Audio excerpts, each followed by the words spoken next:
All right, so again, we're getting some different reports about this, but you're saying that if there's some truth in this, it's a masterstroke by the Chinese government. Why are you saying that?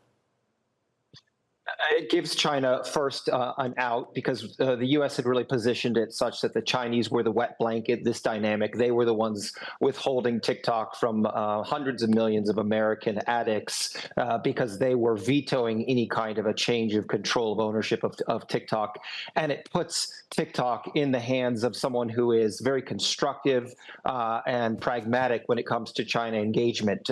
Elon Musk has more than a decade's history working with the Chinese, has been able to get incredible subsidies and regulatory support for his mega factories in China.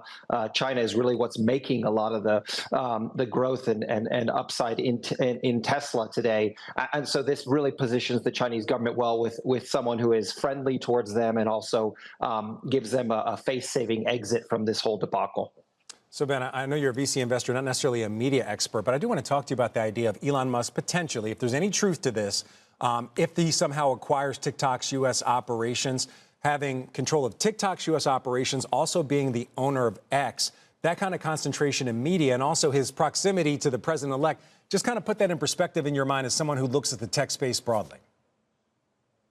Well, it certainly would be a concern on monopoly grounds, antitrust grounds. Although, obviously the incoming Trump administration is very much in favor of deregulation and allowing the market to govern itself. This would mean a lot of challenges for, I think, both legacy media as well as legacy entertainment, because TikTok is very much the future of how this generation consumes short-form video. We had seen a whole migration of what we called TikTok refugees to the likes of Instagram's Reel, YouTube Shorts, even Xiaohongshu, which is a Chinese kind of content creator application. And so this would obviously start to bring back them and create more concentration in the space. So a huge opportunity for Elon Musk, but obviously one that would come with certain risks to the overall ecosystem. All right, so I think it's fair to assume that under a Biden administration, there's no way that it would happen. There's no way that a Biden administration would let someone who owns X acquire TikTok. Obviously, a very different situation when it comes to a Trump administration. But I want to ask you about his constituents, the people in the GOP. Do they want TikTok to still operate in the U.S., or do they want the ban? Because remember, this is going to the Supreme Court. There was a ban put in place for January 19th. There's, of course, a divergence of views across the GOP and kind of even the MAGA, it's called thought leadership. And there are certainly plenty of hawks that want to see TikTok banned and removed and believe that it's a tool of essentially information gathering for the Chinese state.